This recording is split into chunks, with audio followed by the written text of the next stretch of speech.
இன்னைக்கு நாம animal cloning பத்தி பார்க்கலாம். இப்போ குளோனிங்னா producing identical copies of organisms. இப்போ ஐடென்டிக்கல் காப்பீஸ் ஆஃப் ஒரு ஆர்கானிசத்தை மாதிரியே இருக்கக்கூடிய இனி ஒரு ஆர்கானிசத்தை ப்ரொடியூஸ் பண்றது. அப்போ இது நம்ம ஜெராக்ஸ் எடுக்கிறோம் இல்லையா, ஜெராக்ஸ் காப்பீஸ். அதை மாதிரி இதை 2007ல் எஸ்ஜே சூர்யாவோட வியாபாரிங்கிற மூவில காமிச்சிருப்பாங்க. எஸ்ஜே சூர்யாவை குளோனிங் டெக்னிக் யூஸ் பண்ணி இனி ஒரு எஸ்ஜே சூர்யா ப்ரொடியூஸ் பண்ணியிருப்பாங்க. ஓகே, இந்த குளோனிங் டெக்னிக்கை ஃபர்ஸ்டா டிஸ்கவர் பண்ணது, கண்டுபிடிச்சது அயன் வில்மெட் அண்ட் கேம்பல் இந்த இயர் 1997ல் கண்டுபிடிச்சாங்க. ஓகே, இந்த டெக்னிக் அப்புறம் எப்படி பண்றாங்க அப்படின்னு பார்க்கும்போது அவங்க ஒரு ஒயிட் ஃபேஸ்டு ஷீப்பும் ஒரு பிளாக் ஃபேஸ்டு ஷீப்பும் எடுத்தாங்க. White faced sheep, black faced sheep. இந்த ஒயிட் ஃபேஸ்டு ஷீப்புடைய அடர் செல்லை ரிமூவ் பண்ணாங்க. அடர் செல்லுன்னா அந்த ஷீப்புடைய அந்த மடி இருக்கு இல்லையா, பால் கறக்கிற இடம், அந்த இடத்துல இருந்து எடுக்கக்கூடிய செல்ஸ் தான் அடர் செல்ஸ் அப்படின்னு சொல்லுவாங்க. அந்த அடர் செல்லை எடுத்துக்கிட்டாங்க. இந்த பிளாக் ஃபேஸ்டு ஷீப்புடைய எக்கை எடுத்துட்டாங்க. அப்புறம் இந்த அடர் செல்லை அப்படியே வச்சுக்கிட்டாங்க. அப்போ இந்த ஒயிட் ஃபேஸ்டு ஷீப்புடைய அடர் செல்லை அப்படியே ஒரு 5 days அப்படியே வச்சுக்கிட்டு, அதுக்கப்புறம் இந்த பிளாக் ஃபேஸ்டு ஷீப்புடைய எக்கில் இருக்கக்கூடிய நியூக்ளியஸை ரிமூவ் பண்ணிட்டாங்க. இந்த நியூக்ளியஸ், இது நியூக்ளியஸ், இந்த நியூக்ளியஸை ரிமூவ் பண்ணிட்டு இருக்கக்கூடியதை நம்ம என்ன சொல்றோம், என்யூக்ளியேட்டட் ஓவம். என்யூக்ளியேட்டட் ஓவம்னா நியூக்ளியஸ் ரிமூவ் பண்ணுன எக், ஓவம்னா எக். அப்புறம் இந்த என்யூக்ளியேட்டட் ஓவமும் இந்த செல்லும் ஃபியூஸ் பண்ண வச்சாங்க. இந்த ரெண்டும் ஃபியூஸ் பண்ணும்போது இந்த செல் வால், இந்த அவுட்டர் வால் ரப்சர் ஆகி இந்த நியூக்ளியஸ் என்ன ஆகிடும், இந்த எக்கோட போய் ஃபியூஸ் ஆகும். இது ரப்சர் ஆகி இந்த எக்கோட போய் ஃபியூஸ் ஆகி நமக்கு இந்த மாதிரி ஒரு செல் கிடைக்கும். அப்புறம் இந்த எக்க பிறகு என்ன பண்ணாங்க, இதை க்ரோ பண்ணாங்க. இப்போ நமக்கு நியூக்ளியஸ் டிரான்ஸ்ஃபர் ஆகி இருக்கு. இதுல இருந்த நியூக்ளியஸ் இப்போ இந்த எக்குக்கு டிரான்ஸ்ஃபர் ஆகி இருக்கு. அப்புறம் இந்த செல்லை, இந்த எக்கை இனி நம்ம கல்ச்சர் பண்றோம். இந்த எக்கை ஒரு 5 days கல்ச்சர் பண்ணும்போது, அதுக்கு தேவையான நியூட்ரியன்ஸ் கொடுத்து அதை கல்ச்சர் பண்ணும்போது அது டிவைட் ஆக ஆரம்பிக்கும்.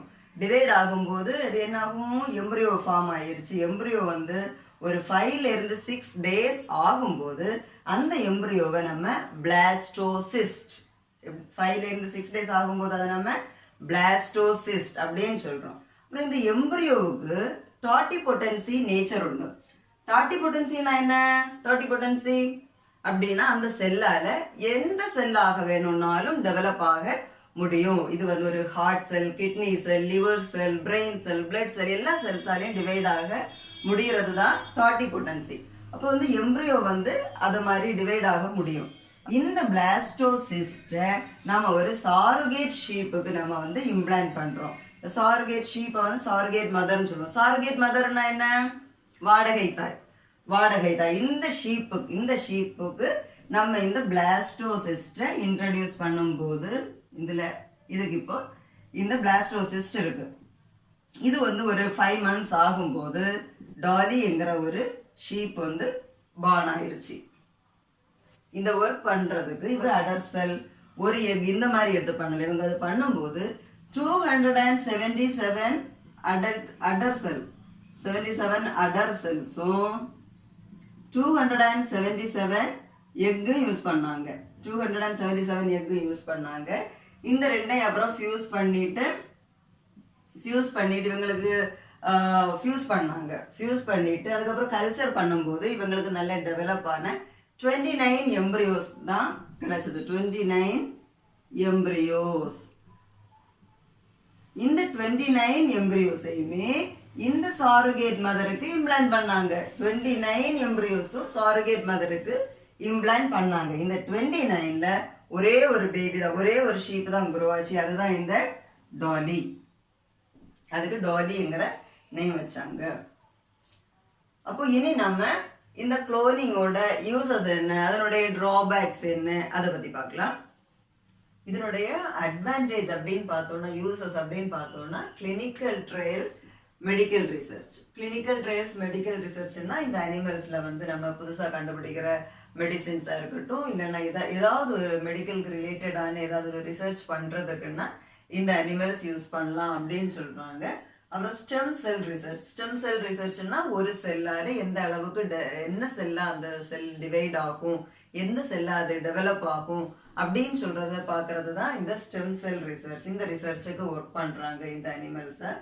அப்புறம் சேவ் என்டேஞ்சர்ட் ஸ்பீசிஸ். என்டேஞ்சர்ட் ஸ்பீசிஸ்னா அழிஞ்சு போக நிலைமையில இருக்கக்கூடிய ஸ்பீசிஸ், அனிமல்ஸா இருக்கலாம், பேர்ட்ஸா இருக்கலாம், அந்த மாதிரி உள்ள ஸ்பீசிஸை சேவ் பண்றது அப்படின்னு. இப்போ வந்து ஒரு பீகாக் இப்போ பீகாக்கோட கவுண்டிங் வந்து ரொம்ப கம்மியா இருக்கு அப்படின்னா நம்ம அதை சேவ் பண்ணோம் அப்படின்னா நம்ம இந்த குளோனிங் டெக்னிக் யூஸ் பண்ணி நம்ம நிறைய பீகாக்கை நம்ம ப்ரொடியூஸ் பண்ணி விட்டுறலாம். தான் சேவ் என்டேஞ்சர்ட் ஸ்பீசிஸ். அப்புறம் இந்த மாதிரி யூசஸ் இருந்தாலுமே நிறைய டிஸ்அட்வான்டேஜஸ் இருக்கு. அப்படின்னா ஆல்டஸ் எவல்யூஷன். இப்போ நம்ம சமூக ஆர்வலர்கள் இருக்கிறாங்க இல்லையா, அவங்க எல்லாம் என்ன சொல்றாங்கன்னா இது வந்து நல்லதில்லை, இந்த குளோனிங் டெக்னிக் வந்து அதில் யூஸ் பண்றது நல்லதில்லை, இது நம்மளுடைய பாப்புலேஷனையே அஃபெக்ட் பண்ணிடும், நம்மளோட பாப்புலேஷன் அஃபெக்ட் பண்ணும், அதை மாதிரி நம்மளுடைய சுற்றுச்சூழலையுமே இது ரொம்ப பாதிக்கும், இது இயற்கைக்கு அப்பாற்பட்டது, இதெல்லாம் நம்ம யூஸ் பண்ண கூடாது அப்படின்னு சொல்லிட்டு சொல்றாங்க. அப்புறம் இந்த டெக்னிக் வந்து ரொம்ப டெடியஸ்னா ரொம்ப கஷ்டமானது, அப்புறம் எக்ஸ்பென்சிவ், ரொம்ப காசு கூட ரொம்ப அதிகம், ரொம்ப எக்ஸ்பென்சிவ். அப்புறம் இதுல அனிமல்ஸ் வந்து சஃபர் ஆகுது அப்படின்னு சொல்றாங்க. அனிமல்ஸ் வந்து சஃபர். நம்ம இதுல பார்த்தோம் 277 அடல்ட் செல்ஸ் எடுத்தாங்க, 277 எக்ஸும் எடுத்துக்கிட்டாங்க. அப்படி எல்லாம் எடுக்கும் போது இந்த அனிமல்ஸ் வந்து அதுல ரொம்ப கஷ்டப்படுது. அதுக்கப்புறம் இந்த ஷீப்புக்கு கூட, இந்த சாரகேட் ஷீப்புக்கு கூட 29 எம்ப்ரியோஸ் வந்து இன்சர்ட் பண்றாங்க. அப்படி இப்படி எல்லாம் பண்ணும்போது இந்த அனிமல்ஸ் வந்து ரொம்ப கஷ்டப்படுது அப்படின்னு சொல்றாங்க.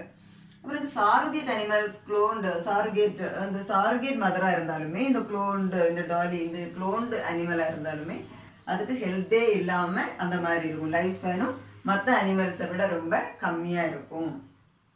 அப்புறம் இது வந்து ஹியூமனோட ஹெல்த்தை அஃபெக்ட் பண்ணும். நம்ம இப்போ இதுல இருந்து இப்போ கோட்டா இருக்கட்டும், கவ்வா இருக்கட்டும், ஏதாவது குளோனிங்ல இருந்து எடுக்கக்கூடிய அனிமல்ஸோட மில்கை குடிச்சாலும் சரி, இல்லை நம்ம அதனுடைய எக்கை யூஸ் பண்ணாலும் சரி, அந்த அனிமல்ஸோட மீட்டை நம்ம சாப்பிட்டாலும் சரி, நமக்கு வந்து ஹியூமனுக்கு வந்து ஹெல்த்தை ரொம்ப அதை அஃபெக்ட் பண்ணும் அப்படின்னு சொல்றாங்க. அப்புறம் ஜெனட்டிக் டிசார்டர்ஸ், இந்த அந்த மாதிரி வரக்கூடிய அனிமல்ஸுக்கு ஜெனட்டிக் டிசார்டர்ஸ் நிறைய இருக்கும் அப்படின்னு சொல்றாங்க. அப்புறம் வந்து என்னன்னா 90% ஆஃப் ஆஃப்ஸ்பிரிங், 90% ஆஃப் குளோன்ட் அனிமல், இந்த குளோனிங்ல கிடைக்கக்கூடிய இந்த அனிமலுக்கு 90% அனிமல்ஸால ஆஃப்ஸ்பிரிங் ப்ரொடியூஸ் பண்ண முடியாது அப்படின்னு சொல்றாங்க. ஆஃப்ஸ்பிரிங் ப்ரொடியூஸ் பண்ண முடியாதுன்னா இதனால நியூ பேபிஸ் ஃபார்ம் பண்ண முடியாம இருக்கும்.